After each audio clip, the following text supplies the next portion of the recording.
Hello everyone, welcome to my first ever live stream and welcome to the Data Dialogue with your very own Talha Khan. A few days ago, I had posted a post on LinkedIn.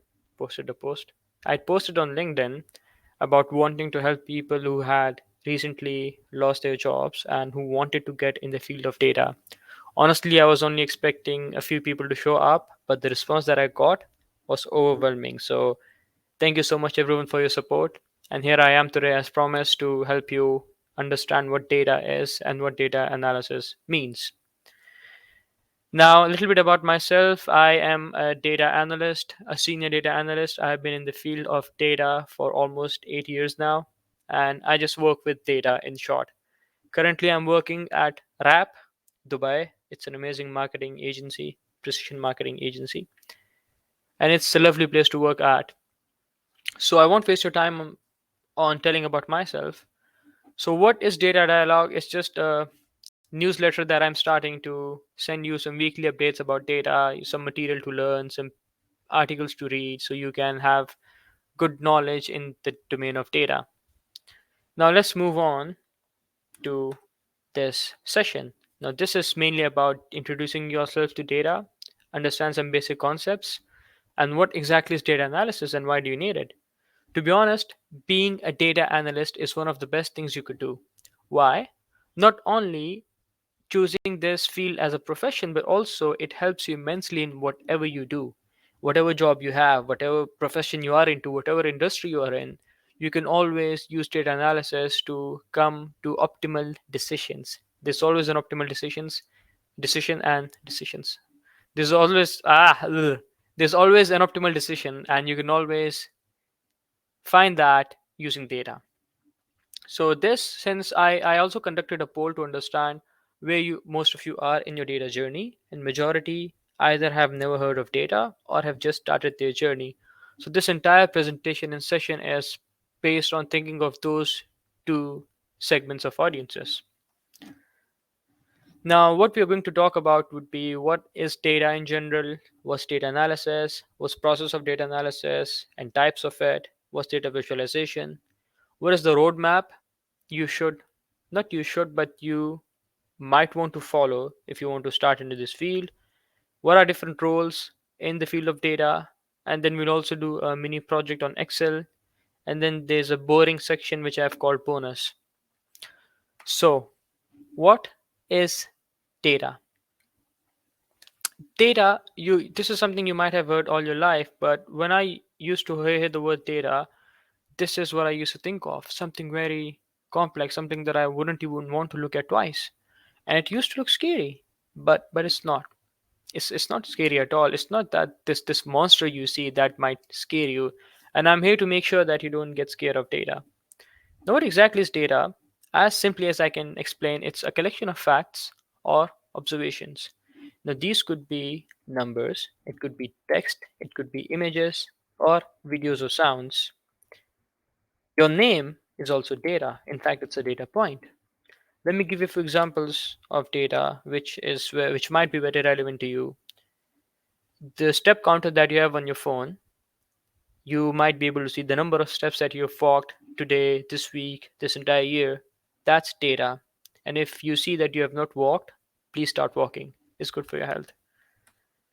The likes and comments you might see on your social media posts, for example, LinkedIn, it's data about your audience engagement. That's also data. This is something we might see on a daily basis.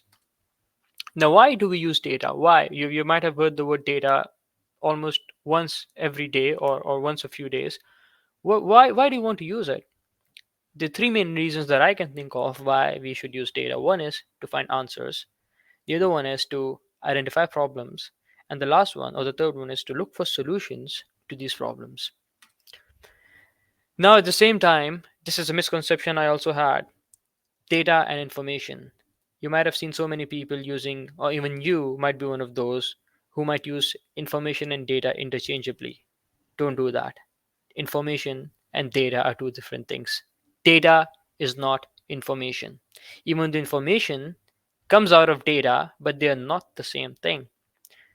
Data without context is useless, it means nothing. It's just random data points, random numbers or text or anything that has no context, right? So what exactly is information? I'll explain to you with an example.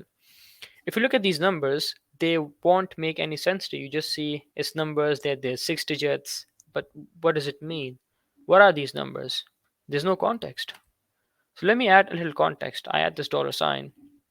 Now we know that there's some, it's currency, it's maybe a value of something.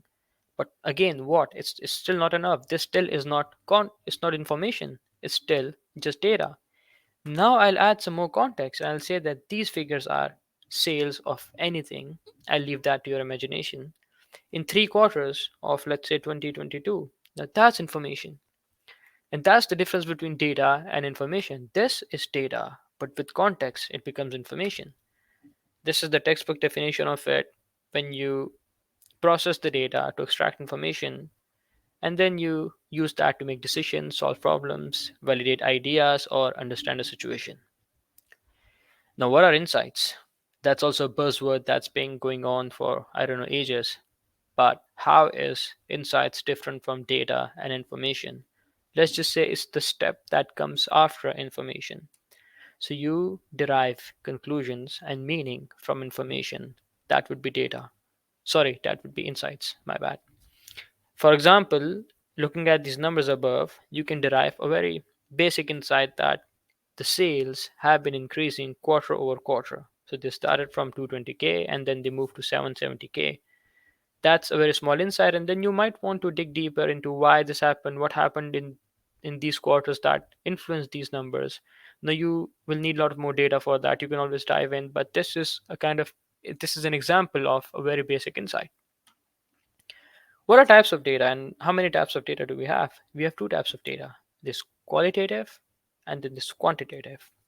Qualitative means it's just non-numerical data when you're explaining the quality of something and it cannot be measured. For example, the emotion you might be feeling right now sitting in this boring session, or maybe the color of my shirt. You cannot measure that, but you can define or you can describe that. What's quantitative data? It's numerical data that can be measured. For example, the temperature of this room right now, the number of people in this session, the earnings of a box office movie. That's all quantitative data. Another example of qualitative versus quantitative, this is an oil painting, right? So, for example, if I explain it to you that it's green and grew, wow, I forgot how to speak. It's green and blue in color. It has a gold frame. It smells old and musty. It shows that it is an oil paint. There's a peaceful scenery of the country, and there are masterful brushstrokes. That's qualitative. It has no numbers. Nothing can be measured in this. Versus, I tell you the dimensions of the picture. I tell you the dimensions of the frame, the weight of this. Sorry for those who use pounds. And then the surface area and the cost. Now, these are all numbers which can be measured. That's quantitative data. Now, moving on to data analysis that we all have been waiting for. What exactly is data analysis? As I mentioned, it's something which every one of us should do, and it's one of the best things that one can do in their professional life. It's a defined process to get insights or actionable insights from raw data. How do you start that? It's a step-by-step process. Now you extract and collect the data, then you clean and categorize it, then you analyze and visualize it, and then you interpret it, right? These are, it's as simply as it can be put. Even though it's a huge field, there's so many more steps that could be involved, and it just differs from industry to industry. But these are for, this is how I'd like to categorize data analysis. It's about leveraging, oh, I think you can't see uh, some text hidden behind my image, but it's fine. It's about leveraging different models to make sense of data, get insights from it, and use those insights to create some strategies, right? Now, what's a data analysis process? Now, we talked about different steps of data analysis. There's also, I'll just expand a little more into that. How do we do it? Now, we define goals and objectives. You can't just start a data analysis process if there's no goal, there's no objective. For example, what business questions do you want data to answer? If you don't have this step, just don't go further into the data process. You don't even need it because you don't know why you are having this analysis. For example, let's say there's an online store and they want to reduce customer churn rate. What is churn rate? It's basically, let's say it's the number of customers or the rate of customers who have stopped doing business with you in any range of time. So that's basically the goal, to understand and to reduce the churn rate and to increase customer retention. That's the goal. The second step is to collect the data. It could be different sources such as databases, online resources, surveys, or just your hard disk drive. For example, and I'll just continue the same example in all these steps. Now the company wants to collect the data. It could be demographic data. It could like their age, ethnicity, gender, uh, where they live, geographic location, all of that, their purchase history, their customer service, and their website usage, how they're using the website, and their feedback and reviews. The next step is preparation and cleansing of data.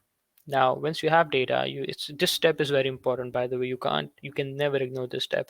I've seen so many people, they collect the data, they skip this step, and they move to the next step. Just remember, in the field of data analysis, garbage in, garbage out, or trash in, trash out. You feed the trash data to a model, it will give you trash results. So now in the data set, you might have a lot of null values. You'll have a lot of missing values which you will need to fill by different processes. You'll have to resolve inconsistencies and standardize everything in a single and singular format.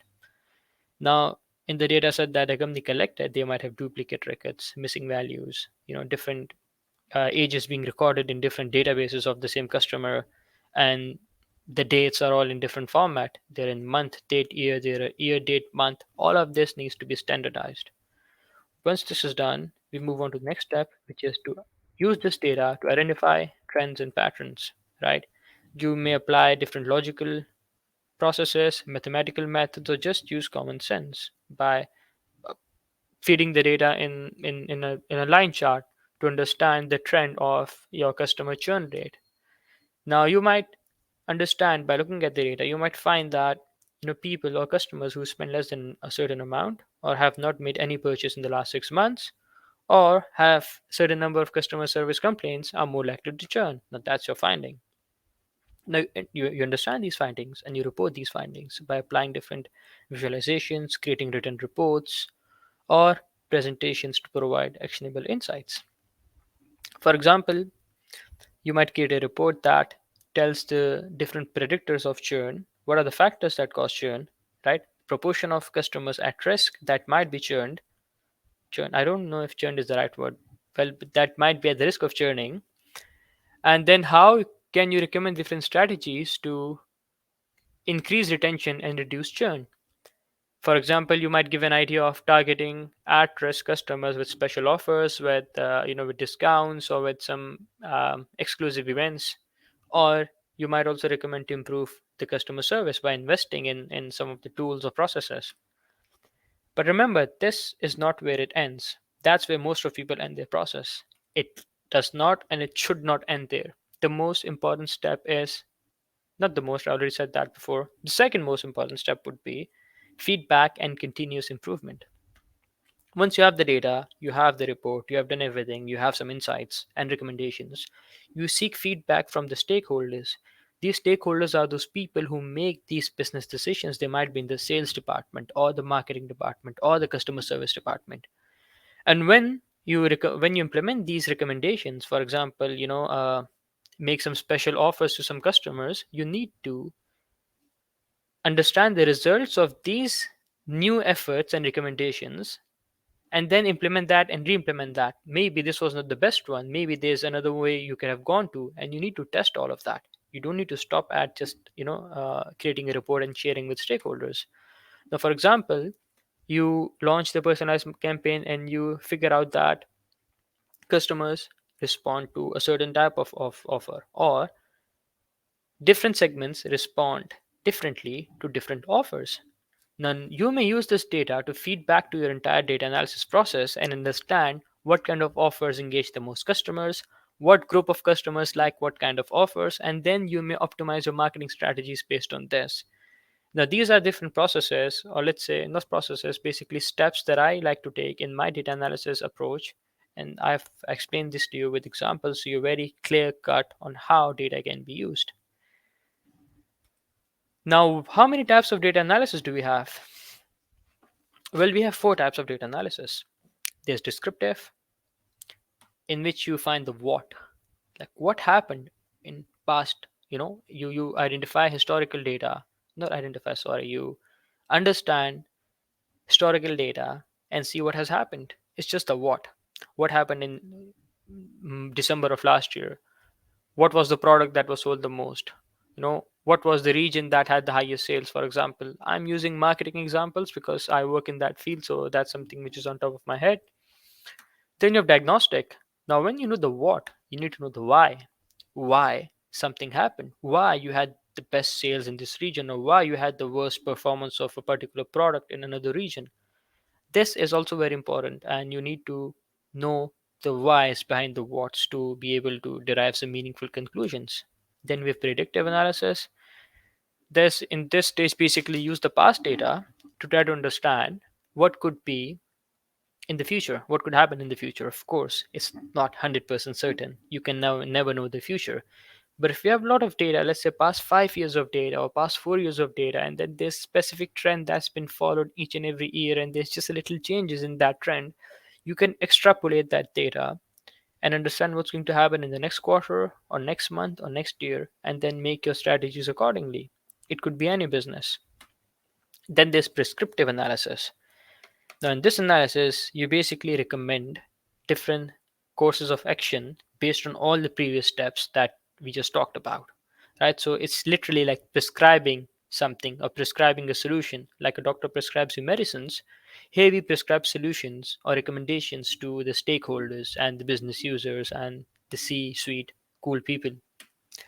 Now let's explain with example all these steps, because without example, at least for me, it's impossible to understand something. Now, let's say there's a new clothing line, a retail store has opened a new clothing line, and it gathers the data and it finds that this line has done amazing in Northeast region. That's the what. Then they dig in further, and then they understand that there was an influencer in the Northeast region that was wearing many items from this line, which could have boosted sales. That's the only relation they could find between this increase in this one particular region. Now, predictive would be they would understand what has happened. Now this is past data, right? For example, in the past, maybe yesterday or the day before yesterday, the past month, this influencer had an effect on the sales. So now they use this past data to predict and forecast sales in the same region, how it could be, how the data could be extrapolated to understand if we use the same influencer, how many sales can we get next month or the month after that. It will help them not only generate their marketing strategies, but also manage their product inventory. For example, you might run out of products, you might not have enough clothing items, you might have to, you'll need a lead time to create those products, right? So this is the step which is really important to understand what could happen in the future.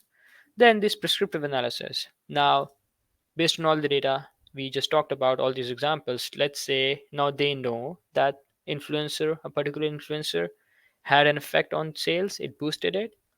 Now, how about we invest more in influencer partnerships, especially in regions where there are very little sales? This could probably, or most probably, or most likely, boost the popularity of the product line in that region. This is how you use different types of data analysis, but you always start with descriptive. You can't just ignore. It's just a sequential process. It will always be in this order: descriptive, diagnostic, predictive, and prescriptive. Now, just understand that predictive and prescriptive would involve a lot of statistical models, some data science concepts. So that's something which we will get to later. I mean, by later, I mean maybe in a couple of months. Now it's really cool to talk about data, what it can do, and how it's so cool, and how you should be a data analyst, and giving all these hypothetical examples. But how has data been used by the companies that we love and that we know about? So I'll give you example of Netflix, Amazon, Google, and Starbucks. How does Netflix use data? They use data to give you content recommendation and to suggest you films and TV shows that you most probably will like. Now, how do they get this data? They look at your behavior, your preferences, your viewing history, and then they recommend to you personalized content that they know you might like based on your previous, whatever you liked previously, whatever you watched previously, whatever you put in your list previously. Amazon uses data to give you product recommendation, also to manage their inventory and to manage their delivery logistics. They use predictive analysis to understand which products would be in demand in which regions, and then they manage their inventory accordingly to make sure that you have very little delivery times. And that's why they also have same day delivery. Google. Now, Google is synonym to the word search. We never say, hey, search something on the internet. We say, hey, Google it. That's because Google has amazing search engine optimization. Whatever you want to type, it's highly likely that you will find what you were trying to find and what you were trying to look for. They give you relevant search results, and you can also see if sometimes you say buy a black baggy t-shirt online, you will get some ads. They're so relevant to you. They are exactly what you typed and exactly what you wanted. Now they Google collects your search trends, your behavior. By behavior I mean your web behavior, not how you behave in your life. Your web page characteristics to give you optimal search results. I see Starbucks is hiding there a little bit behind my video, but it's okay. Oh, this wire which I don't like on black. So this how does Starbucks use data? They use data to identify the optimal store locations. Where should they open their new stores? Right? So they look at the demographic data of the people, the entire area, the region, consumer behavior, what is the footfall of people in those areas. They also do some surveys of that area, and then they identify the best location for their new stores. They don't ever open their stores just randomly. That this is I like this place, let's open a store here. That's not how Starbucks works. Starbucks. Whew. Now data visualization. What is data visualization? We've talked of data analysis. Within data analysis, when you interpret and when you show your results, you ideally do that by data visualization. Again, some stuff is missing over here, so what I'll do is I'll just yep. So a picture is worth 1,000 words, but a good data visualization is worth 1,000,000 data points. What it means is, what it means basically is that you can never accurately or in the best way, never might be a strong word, but still the best way to show data to anyone is visually, because a human brain cannot in a very small time understand all these numbers, all these tables, all these figures unless it's represented visually. Then it's really easy for anyone to understand what the data is saying, what it means. And that's why choosing the right visuals is also so important. Now, these are just examples of some cool visuals that you might have seen. Now, this you see this is it's a bar chart. This is an area stacked area chart. This is a pie chart. This is stacked column chart, and so on. So we use these charts for different purposes to show different kinds of data, to make different statements. What else could data analysis, data visualization be? And I'm sorry, I just forgot how to talk today. It does not necessarily have to be those amazing perfect pixel perfect visuals. You can literally make one on Microsoft Paint. This is also data visualization. And also you don't really need to visualize the data which is percentages of about population, about the sales, about performance of anything. It can be as simple as how long can you live without food, water, sleep, and internet. I took this from the internet, by the way, and I don't really believe the food part. I can hardly survive for more than 5 hours without food. But I have never died, so I don't know if that's true. Basically, getting back to the point, data visualization is not only showing you big numbers, how a company is performing, how a different industry, how industry is doing, how many COVID cases you had. You can show anything, any basic thing related to you, to your personal life, or just anything interesting through visualization. Let me give you an example over here. Now, this is a visual that's showing my entire year in data. By in data, I mean I'm using this visual to show how my entire year was spent. So if you look at this over here, right? These are the hours, right? These are 24 hours, these are months, and these are days. On the radial, on the radial, I don't know what, on circumference, this is, these are the days. So you can see how I've spent my days when it comes to sleep, work, recreation, exercise, all of that. You will hardly see exercise of, and you will see mostly sleep and work. And you can see how my sleep has been mostly at nights. And I recorded this data for one entire year. I'm just kidding. I never recorded this. This data belongs to Bug Mango. He's a cool guy on Twitter. You should follow him. He makes really amazing visuals. So I just told this from Twitter. But my point is just to tell you that it's not only for industry, your company, your work.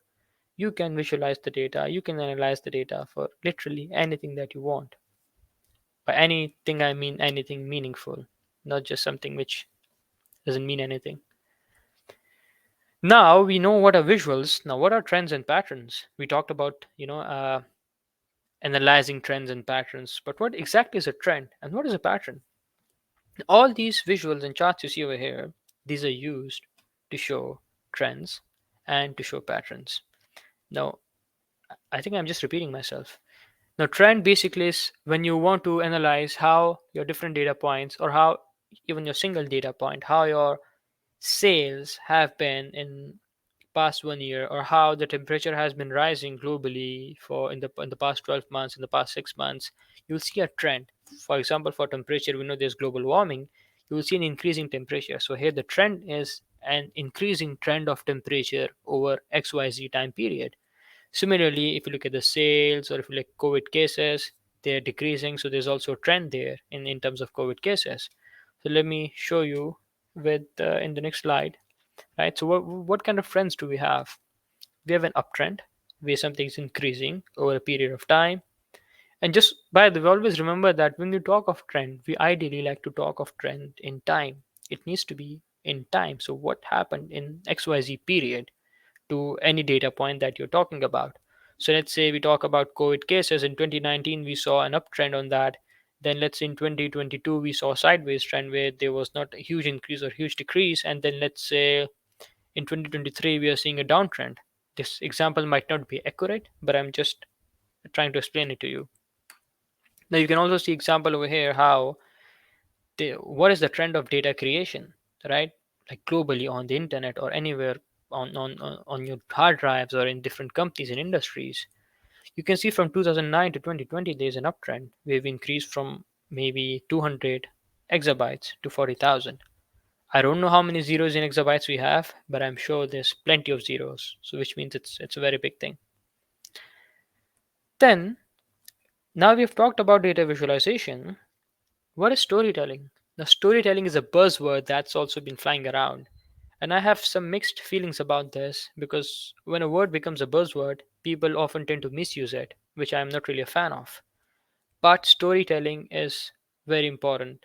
Now, you may present these visuals, for example, and you may just leave it to the imagination of the audience to understand. That's not the best thing to do because you might have intended something else and the audience might understand something else. So, it's really important to give context and narrative to that visual. So, what is basically storytelling? We use data to create visuals and then you give amazing and good and easy to understand narrative. Cool. Let me give you an example. Again, as I said, nothing makes sense without examples. This is, in my opinion, an amazing example of storytelling. Now, this is basically trying to explain to you or tell you or to come to a decision based on combining online data of e commerce purchases and physical retail data. So, if you look at this, you can easily understand that hey, 7 in 10 people who make an in store purchase, they first make some relevant action on their phone. Maybe they add the product to cart. Maybe they do some research on that product. Maybe they go to some if you're buying an iPhone, you might go to Apple website. By the way, I'm an Android fan, not really a fan of iPhone. And then you also understand that 25% of the people who had basically clicked on Google ads before going to the store to purchase it, they are 25% more likely to buy when they're in store. Now this is so evident when you just look at this visual or a set of visuals and this narrative, you can easily make sense out of this. And then you can come to decisions how you'd like to make your strategies, where you want to create an omni-channel experience, where you try to bring more people from online to store or vice versa. But there are countless ways you could use this data. But this is the point of storytelling, where you don't leave it only to imagination of the user, but you also add all the context and the narrative that's required in the best possible way. Now I'm talking about context. I'll like to further explore on this, because to all of you who are starting into this field, or who have just started, or maybe even who someone who's experienced, you can't explain anything without context. As I said before, data without context is useless. You might as well not even need data if there's no context. It will not give you anything meaningful. If you look at these two amazing scientists, you can see that they're talking about a correlation between owning cats and being struck by lightning. So if you own three cats, for example, you will probably get struck by lightning. This is what the data is telling, and there is actually a correlation between these according to the data set. But is that true? Is that really the case? No, it's not. There's something that must be missing, or there's a wrong angle that have been taken. For example, I'll give you another example. As I said, examples are very important. You can see very clearly in this chart that this is, by the way, is data from data of the US. So in the US, you can see that from April to September, there's a rise in ice cream sales and shark attacks. So it would mean that more ice cream sales are causing more shark attacks, or more shark attacks are causing more ice cream sales, because that's what the data is telling you, and it's so obvious, right? You can't deny that. Well, you can, because you might need to also think that it's the summer season from May to August or September. It's hot outside. People tend to eat more ice creams when it's hot.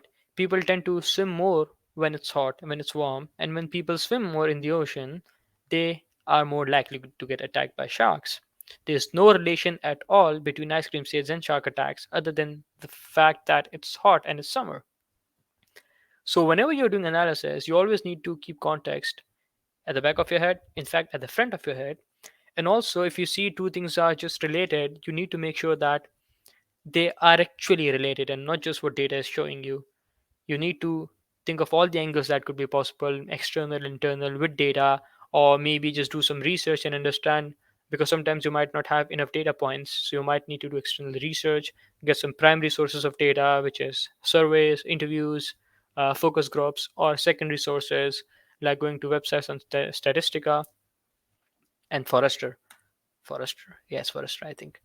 Similarly, there's another example of high schools graduates versus pizza consumption.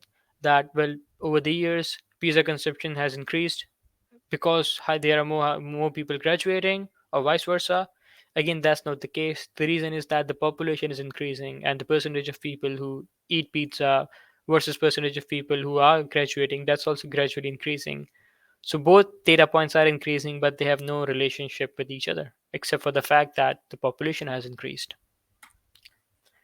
Now, what are the tools that you need to know before getting into this field?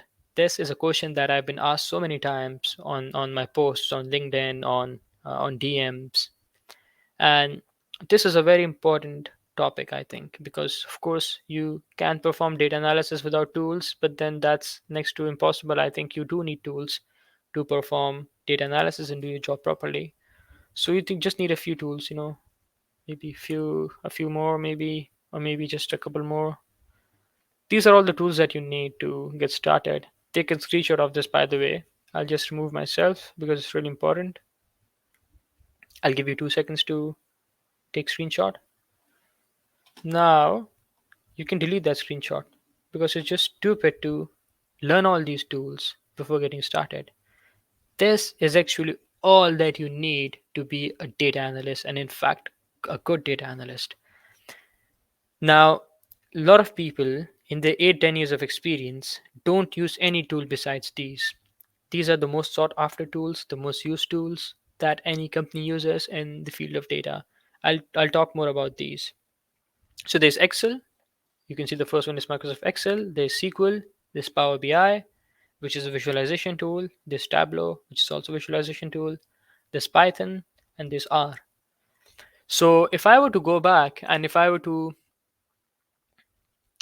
suggest based on my experience, I would say that if you don't have a job right now and you want to get directly into data analytics, you can start with SQL. What is SQL? It's basically a language that talks with databases. And what's a database? Well, we can talk more about in our next sessions, but let's say it's just a place, whether on cloud, on your system, where you store your data. That's basically a database.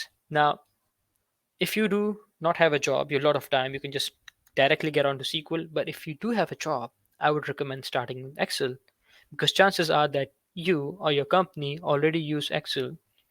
And it's a nice stepping stone to get into data analysis because there's some coding there as well. There's some data exploration, there's data cleansing, data standardization, there's data visualization as well.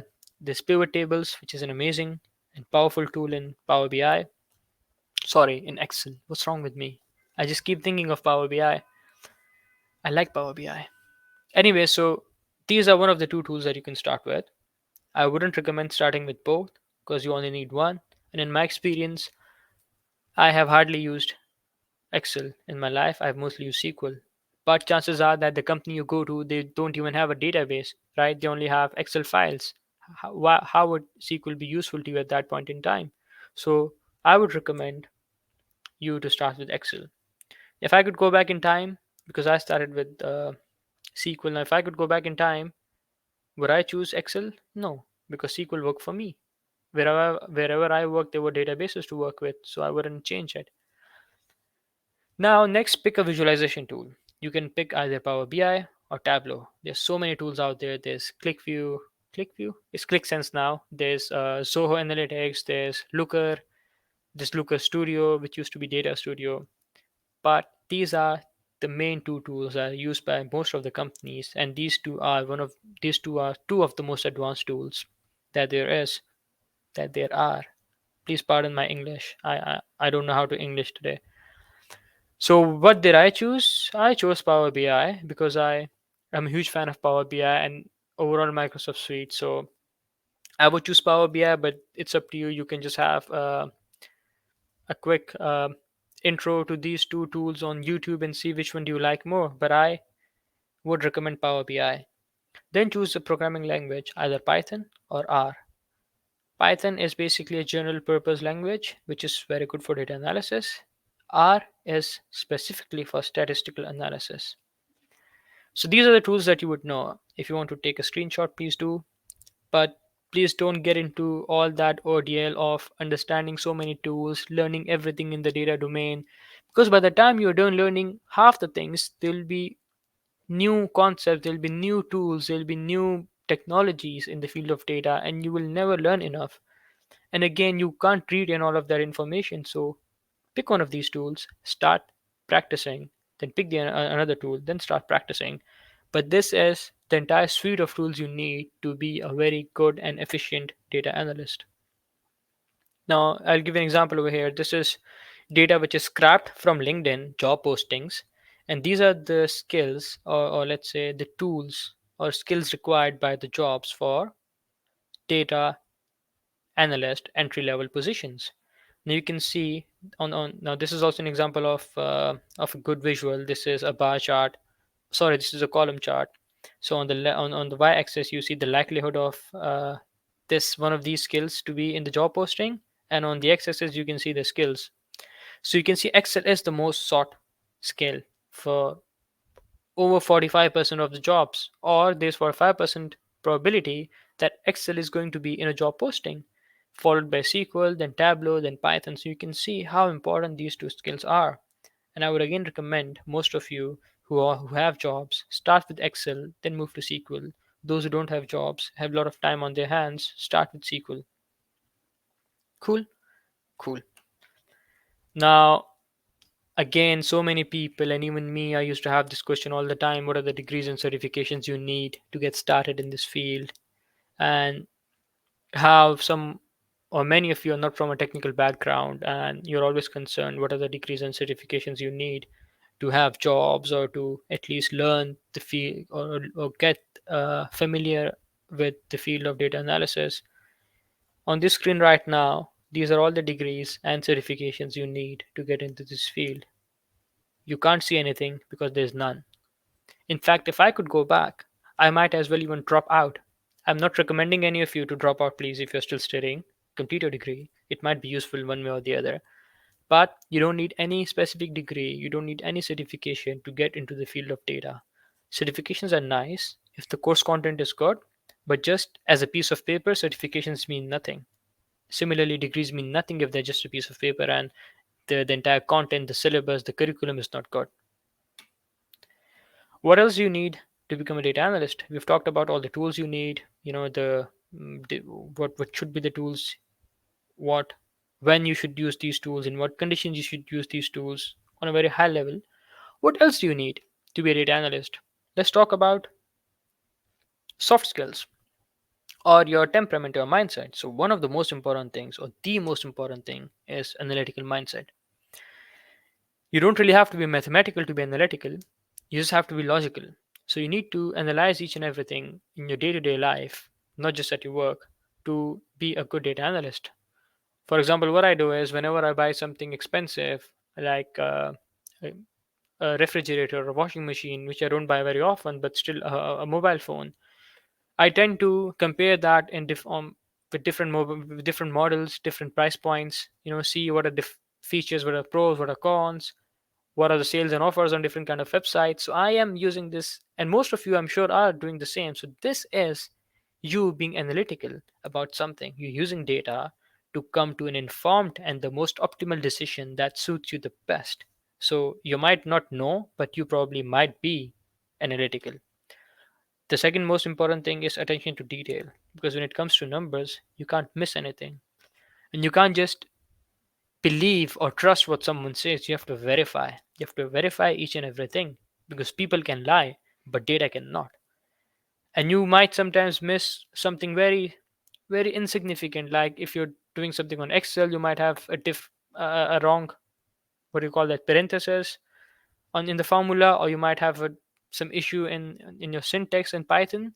It will take you hours to understand what has gone wrong because you are not paying attention to detail. And also you might miss something very important in the data analysis if you are not being very attentive to what you're doing and the data points that you have. What other thing you need to be successful in this field? You need to have critical thinking.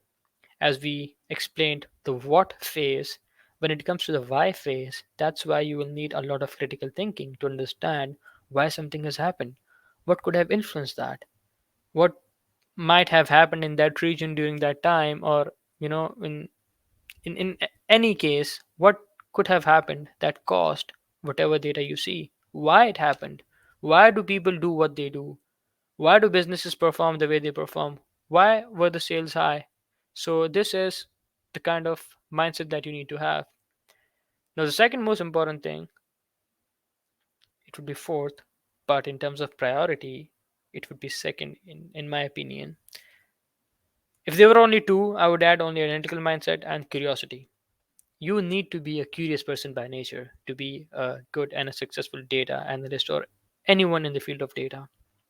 You can't be just someone who doesn't care much, who's very, carefree, doesn't really want to know why something has happened.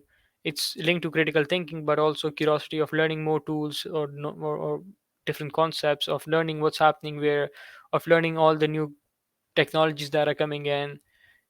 And other than that, also curious to learn, how you could implement new processes, how you could, optimize whatever's happening right now, how you could make improvements in your business. So these are four main things that you would need in your mindset, in yourself as a person, to set yourself up for success. Now, I'll talk about the roadmap, my roadmap that I think is very optimal, at least for me, for data analysis. As we talked about, there's always a structured approach to data analytics, right? And you might have heard that as well. Do this first, and then do this, and then do this, and then only you can do this. Wrong. There's no structured approach, and there's no one size fits all approach for data analytics. I don't think you should always go with one, two, three, four, five, and you should strategize your learning curve like that. There's just some things that you could do. For example, you could uh, just learn the basic concepts, not of the entire data domain, but just of data analysis. What is data analysis? And by the way, we talked about almost all of these concepts in this call itself, in this session itself. So you don't even need to do that after this if you were attentive, which I hope you were. You just need to understand that. Then you need to pick a data analysis tool, Excel or SQL. You need to work with data. Every time you learn something new, you need to work with data, especially with tools, so that you can practice, you can understand how proficient you are in that, what are the gaps that you need to fill. Then you could go and pick a BI tool, Power BI or Tableau. You could choose a language, Python or R, and you can get some data sets from Kaggle and do some projects. Now remember, whatever you do, projects are so important, not only for your learning, but also your portfolio. So if you're going for an entry level job and you had no experience in data analytics and you have no relevant degree, these projects, these personal portfolio will really help you in standing out uh, to your recruiters. And also, as I said, there's no structured approach. I use the word then. You need to do this, then you need to do this. Ignore that. You could go in any direction, but just make sure you start with understanding the fundamentals of data analysis, and then you could go with any of these tools you feel comfortable. But this is something, this process, or let's say this sequence, is something that worked really nice with me, and it works so well with so many other people that I know of. That's why I've written it here. So if you are comfortable following this, please do. It will definitely help you. Now that we have talked so much about data, data analysis, and everything, you should also know what each of these roles mean. There's so much confusion between different roles and what they could do and what you could do in those roles. And people think that data scientist and data analyst and data engineer, they're all the same thing. Well, they are not. They're quite different. There's a fine line between them, what they do and what they are supposed to be held responsible and accountable for. Ah man, I'm so tired of this. This StreamYard is good, but it's just annoying. Anyways, so data analysts basically use tools, as we talked about, and in all these slides, to investigate the past and present data, get insights, and make business decisions.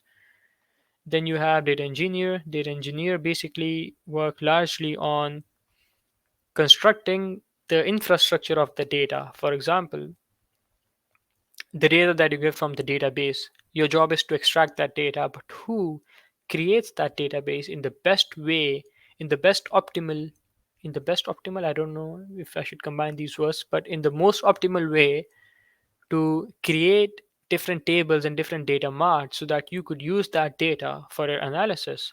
What's the most efficient way? What's the most optimal way? What would take the least storage? What would give you the highest performance? Now, data engineers don't get the recognition they deserve, but if you have a good data engineer in your company and you're a data analyst or a data scientist, then you're lucky because they make your life so much easier. I can't even I can't even speak. Never mind. Then you have data scientists. Now, data scientists, they use advanced techniques, mathematical techniques, statistical techniques to get more into the nitty and gritty of the data to understand different predictions, prescriptions. We should talk about prescriptive analysis to make even some machine learning models, right? And that's quite different from data analyst and data engineer because it's more statistical and it's less. I wouldn't say it's not analytical, but comparatively, it's less analytical than a data analyst. Now, there are these three.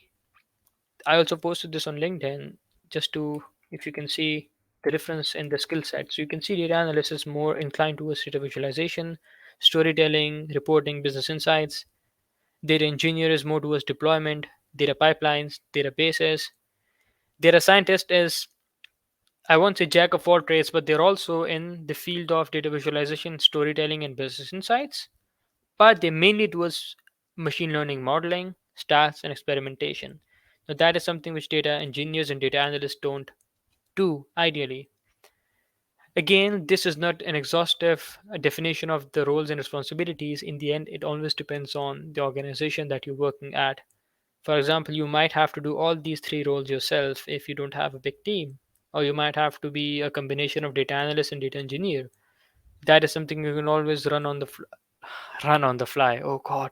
You can always learn on the fly when you are working for a company. Now we'll work on creating a cool, not so cool by the way, this is not something I'm proud of, but we'll work on creating this report, this dashboard on Excel. I keep saying Power BI on Excel. I haven't used Excel in ages, so we'll just try to quickly work on this. This is a good starting point for all of you, so please do pay attention. And you won't have to go through hours of YouTube tutorials to understand analysis on Excel. Thanks to Alex the Analyst for this data set. It's a channel on YouTube that I used to follow, still do sometimes. So let's get on to it right now. So I'll just share the relevant screen. Just give me a moment, please.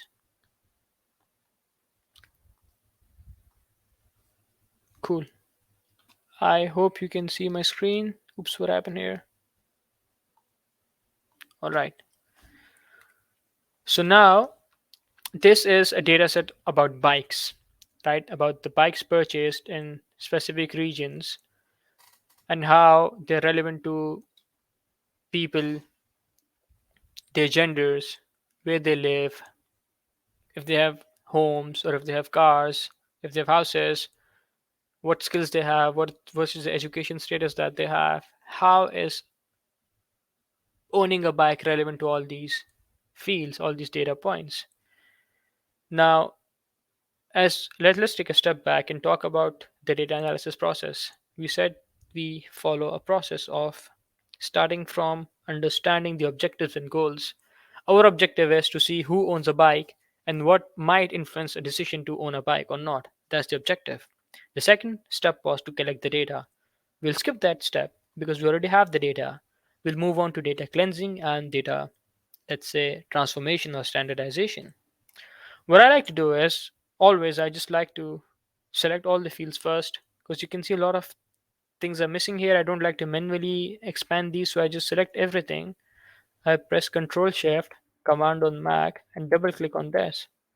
So this expands all the rows like I wanted to, and then wait, it did not. It's because I zoomed in. Anyway, so uh, I think my screen is it's just frozen somehow. Yeah, it's fine now. So what I like to do next is understand what each and every field is, what my data looks like on a high level. Before that, I'll just select all, or I'll just press Control A. I'll press Control T, right, and then I'll press OK.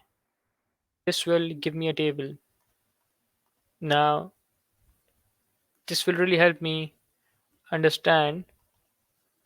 I think just a second. Sorry, guys. I think something's wrong with my screen over here. I'm not sure if it's streaming properly. Anyways, yeah, I think it's fine now. So if you can see my screen properly, I hope you can. If you can, please comment in the comment section below so I can move further. All right, so you know what? Let me just push it to the next screen. Yep, cool. What I like, sorry for that inconvenience. What I like to do next is I like to understand the data points. So I have ID, I have marital status, gender, income, children, education, occupation, whether or not they own a home, distance they commute, region, age, and purchase bike or not. Then now I know overall understanding. By understanding these fields, I can decide whether or not I can answer the business questions. So we have a lot of fields here. We have enough data. Now let's move to checking the data quality.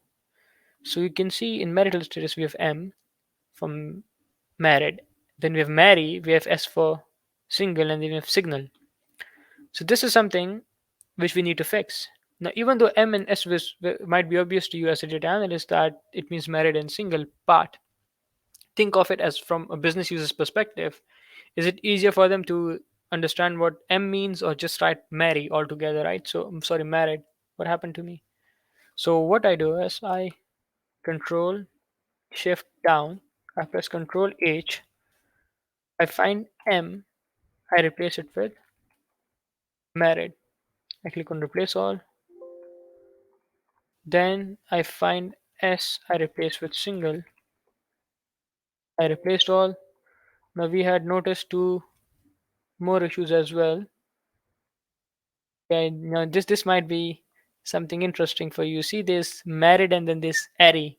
What happened here was we already had Mary, right? We already had Mary, and then we replaced M with married. So it has married Ari, which is funny. Anyways, we'll just replace this as well with married,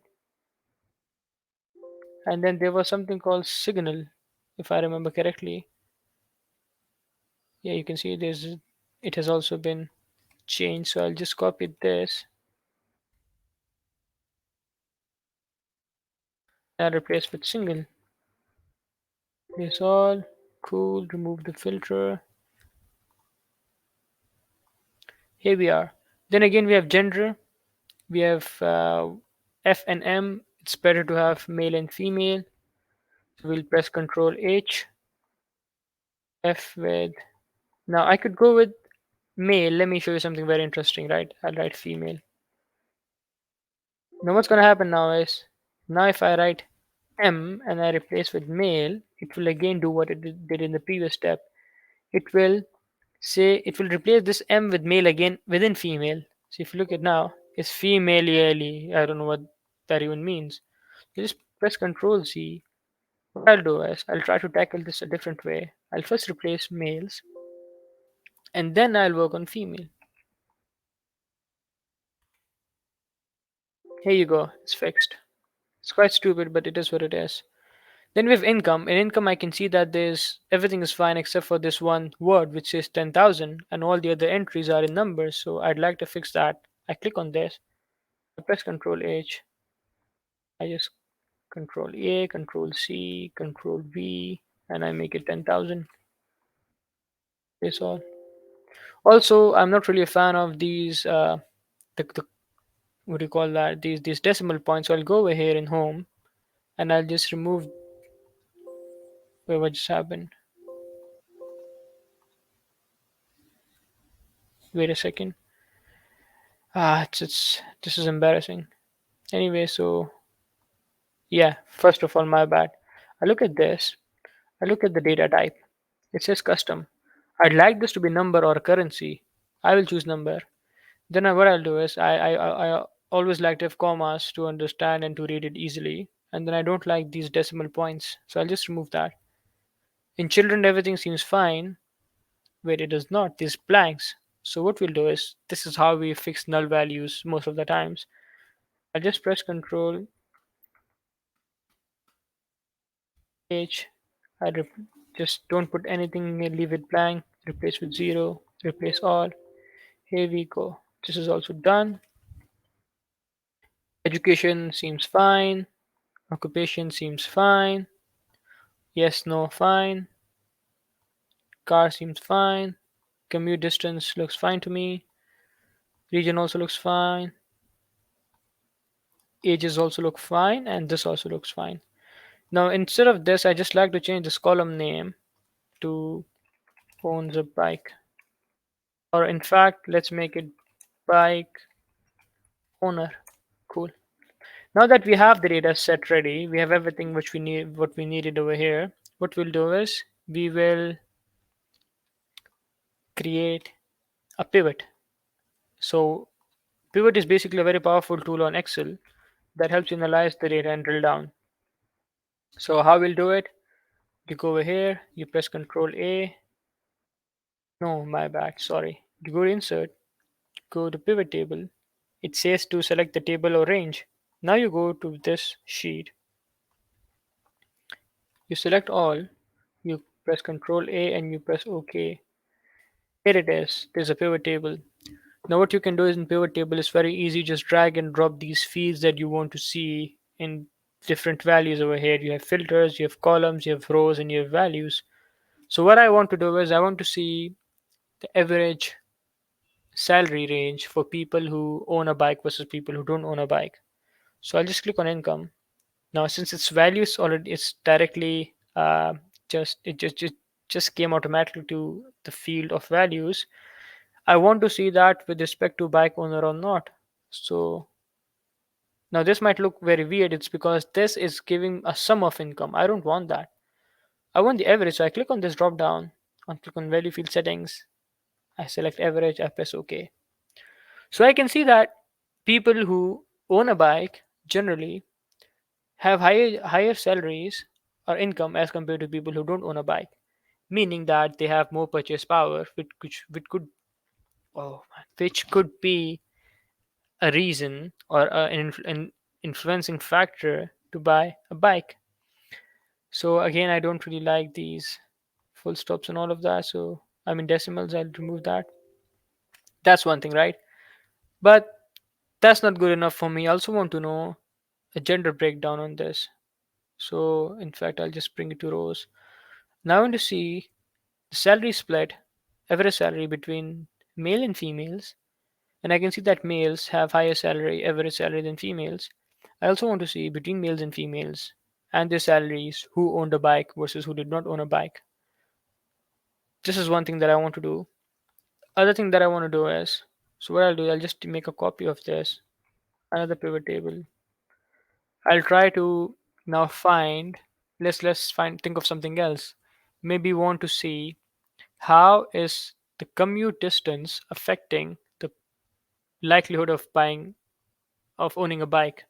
So let's just remove the income. We don't need this anymore. We need bike owner. We don't need gender. What we need is commute distance, and what we need is basically bike owner. Now, why have I pulled bike owner twice? This bike owner basically will give me value, whether it's yes or no, and this is basically counting all these numbers, right? So this is basically categorical. This yes or no, these two values are coming from here, and the discount, all these numbers are coming from what I'm putting over here. So you can see that. Okay, now I'd like to arrange this in chronological order. So let's go here, A to Z. It's not arranging, and the reason is because you see in Excel, if you have arranged ascending order, it will take numbers 1, 2, 3, 4, 5. So there's 0, there's 1 again, there's 2, there's 5. So we have to find some way to uh, get around this. So what we'll do is we'll go back to our first sheet. We'll select this. And what I'd like to do is I'd like to replace this with something that starts with a word, because in Excel words come after numbers and if you want to arrange them chronologically. So what I'll do is more than 10 miles. Replace all. Let's go back here and see if it has changed or not. I'll refresh. Wait a second, home, pivot table. Let's refresh the data. Yep. Now you can see. You can see an order of 0 to 1 miles and then more than 10 miles. Here you can see, we can see obviously that people who are in a range of 0 to 1 mile radius to their commute, whether it's their work or school, they mostly own bikes as compared to those who are more than 10 miles. But that's not always the case, because you can see there's, I wouldn't say outlier, but there's something interesting over here. People who even live from 5 to 10 miles, even they, most of those people own bikes. Now, this could be an interesting thing, and we can't really say that distance is directly affecting whether or not you own a bike. There's one more thing that I want to do. It's basically to try to understand what effect ages might have on the fact whether or not you own a bike. So I again copy this, Control C, Control V. I'd like to now break it down by age. So I'll just put this in age, and you see this is a mess. Why? Because we have so many different ages. You can see we are from 25 all the way to 89. Damn, this guy is, or this lady is really healthy. So we have all these values for age, and each value is being shown in each separate row, which is not really meaningful for us when it comes to analysis. What we'll do is we'll try to categorize them. So By categorization, I mean I'll go here, I'll insert a column, I'll call this, let's say, age bracket, and we'll apply a formula of if. So I'd say that if this age, let's say, is let's create a bracket of 30, wait, smaller than 30, right? Now what this function does is, now this you have mentioned the condition that you want. If age is less than 30, now what value you write right now will give you the answer if your condition is true. So let's say if age is less than 30, I will call them adolescent. And this second argument, after putting the comma, this is returned, or this is shown when age, when your statement is not true. So when age is not smaller than 30, what should you show? Let's say I'll say mm, middle aged, right? And then or maybe in fact, I'll just say invalid.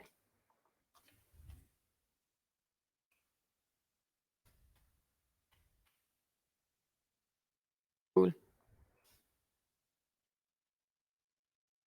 Yeah. So this is now we need more groups, right? You can see this invalid is adolescent, but we need more groups. So what I'll do is I'll create a nested statement. Nested statement means there's a statement within a statement. So I create one more if, right?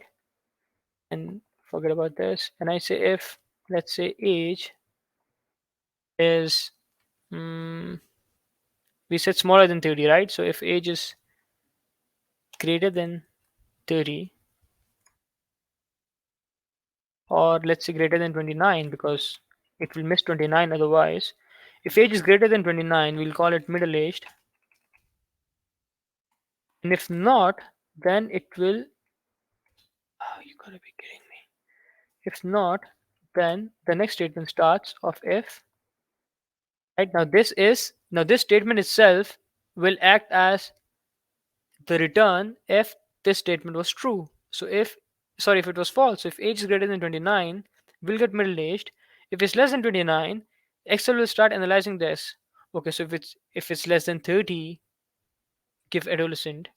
If it's greater than 30, maybe it will give invalid. Let's see how that works. You see, we don't have invalid. Why? Because this condition of age being greater than 30, we see if age is not smaller than 30, it means age is greater than 30, given valid. This already condition have been factored when we were initially talking about middle age, right? So I'm already saying if someone is greater than 29 years old, which means if someone is 30 years or old, 30 years or older, call them middle aged. And again, I'm saying if someone is greater than 30, call them invalid. So this has already been processed, so that's why this will not be processed. Cool? Cool. Now I also want to add one more group of, let's say, old people. So I'll add one more nested statement. If, let's say, this age is greater than 60, I don't want to say old, by the way, I'm sorry. We call them senior citizens. And if not, we run this statement again, whatever we had earlier. So there is something missing over here. I think this one, yeah, this is why we need attention to detail. Now you can see it's adolescent, there's middle age, and there's senior citizens. We'll go back over here. We will go to this pivot table. We'll refresh the data. And what we'll do is we will, instead of age, we will write age bracket. And now you can see this makes so much more sense. And this is so much easier to read and understand that of most of the people who own bikes are middle aged, which is greater than 29, which is 30 to 59, or 30 to 60, sorry. Now that we have this, what we need next is we need to visualize this. So I'll click on any of these. I'll go to insert recommended charts, and let's say I select a column chart. I press OK. Here we have a chart now. This basically shows you whatever we talked about, but in numbers, right? So male versus female, but it's really hard to read over here. You'll have to connect these lines and then understand what this means. So what I like to do is I like to go and I like to create data labels, and I like to also have a chart title. And then when I already have data labels, I feel I don't need these points over here, right? It's just repetitive. So what I do is I go to axis and I remove the primary vertical axis. Now it's much more cleaner for me, and I don't like grid lines because now I don't have to connect to those axes. So I just remove grid lines, make it as lean as I can. Let's say I like to call this average income per purchase, right? This is one. Now let's move on to this one. Visualize this. Click on the pivot table, go to insert, recommended charts. Let's take for this one, I think, let's take line chart. Why? Because if it's a C column chart, it's very clustered, right? It's not giving you the a very good visual of the data. So we'll go with line chart for this, and we'll compare these two lines over here like this. I'll repeat. Now for this, you can have data labels, but see they make it cluttered. So I won't have data labels for this one. I'll leave it as it is. I'll just add chart title and I'll rename it customer commute, right? And then there's one remaining, which is this. Click anywhere on this pivot table, go to insert, recommended charts, and just select this clustered column. And here we have this. Whoops, Control Z. Again, same exercise. Chart title. I'll try data labels. Yep, they look good. I'll remove the grid lines and I'll remove the vertical axis. The title should be very explanatory and self-descriptive, so I'll write bikes, bikes versus page brackets. Cool. Now we have these visuals. What next? Let's copy this to create a dashboard. So I'll create a new one. Let's say dashboard on a new sheet. I'll copy only these visuals. I'll press Control, select these three, Control C, Control V. What I like to do is, okay, now I have it here. After this, I really like to hide these tabs because we don't need them anymore. What I like to do is, what's happening, guys? Never mind.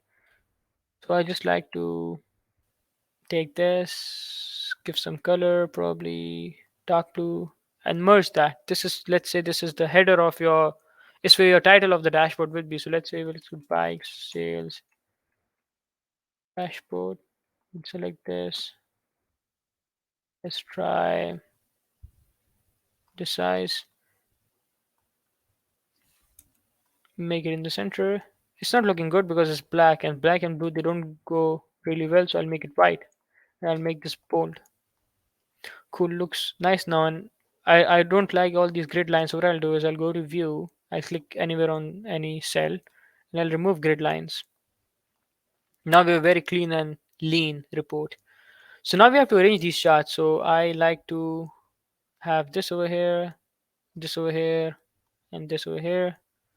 And I like to expand this to make it bigger. Let's say this is more than enough, a little smaller. So I'd like to fit these two within this chart. So what I'll do is I'll just make this again a little bigger. Now see, I'm not sure if they are properly aligned. So what I'll do is I'll click on these two. I'll go to shape format and then I'll click on align. There's a button align behind my image over here. Let me just remove that. You see this align button. So I'll just align left. Oh, my bad. Align right. There's a line to the right of this chart. And similarly, I'll take these two. I'll go to shape format. I'll go to align. I'll align top. Now they are aligned from the top. I'll go to these two. I'll go to shape format, align, and this will be align left. Now you see these are all aligned, and this looks good now. You can see it's a very basic dashboard that you can see to understand the data. But what if you want to drill down and you want to get into more details about this, right? What will you do then? What you could essentially do is you could just, why did I use the word essentially? I don't know. You would go to insert, You could, in fact, you click on this chart and go to insert, go to slicer. Choose slicer is basically the filter that will help you slice and dice the data. Just go here and you click on mm, what do I want, by the way? I'd like to have merit, my marital status. I'd also like to have region, and I'd like to have education. Now I'd like to show you something. Now you can see I have these over here, but you see if I click on this, only one of the charts is working. Why? Because I clicked on this chart to generate the slicer, right? I went to chart, insert in slicer. So what you need to do is you need to click on this, you need to go to slicer connections and connect all the pivot tables. Now you can see all are getting affected. Similarly, do the same with this and with this. Here you go. Now all you have to do is just arrange these and you are good to go.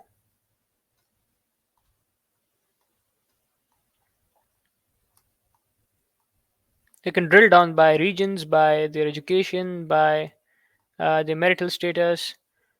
What I sometimes like to do is I also add some background color if I want to. You can just go here and add some very light color in contrast. Similarly, you can change the color of these charts, right, just to have a different kind of feel. But then you can always skip this step. That's your aesthetic sense, whatever you want to have. Oops, that's not my aesthetic sense, my bad. Yeah, so you can create something like this, very simple. You see there's some issue in alignment, but you can always fix that. Yep, here we go. So this is what we have done. We have just created an Excel report right in front of you, or more like a dashboard, which is amazing. So now what we'll do is we'll go back to the presentation and I'll just give me a moment. This is my first time I'm streaming something, so it might be very inconvenient for you as well.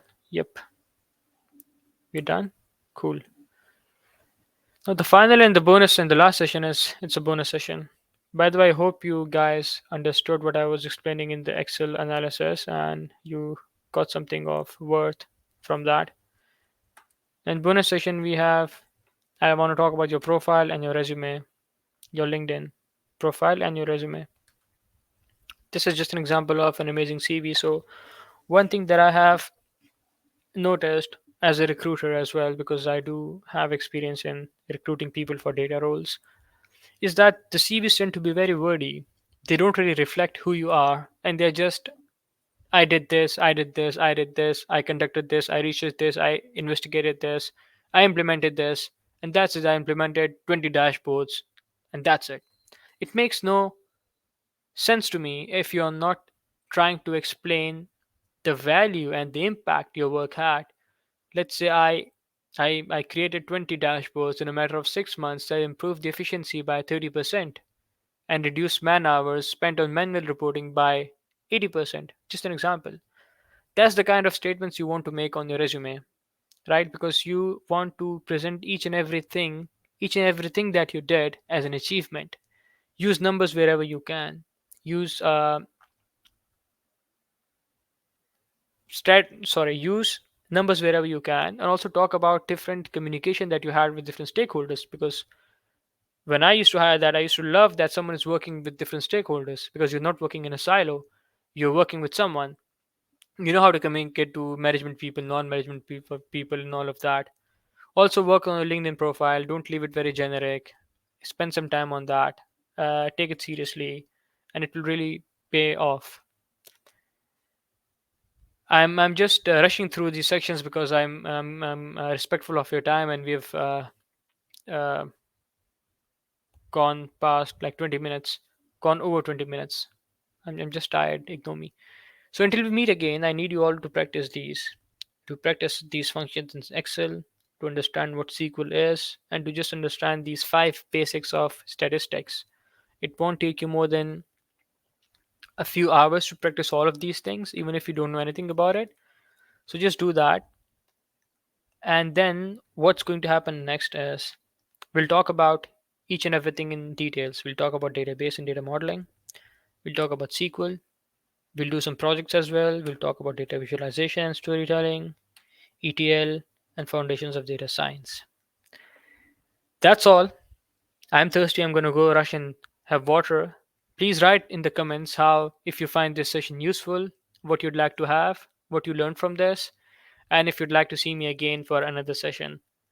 In the meanwhile, I also want to know you people, so please write in the comment section where you're from, what you do, so the next section that I make, I can have relevant examples to your field. That's it. All the questions will be answered in Q&A in the comment section below.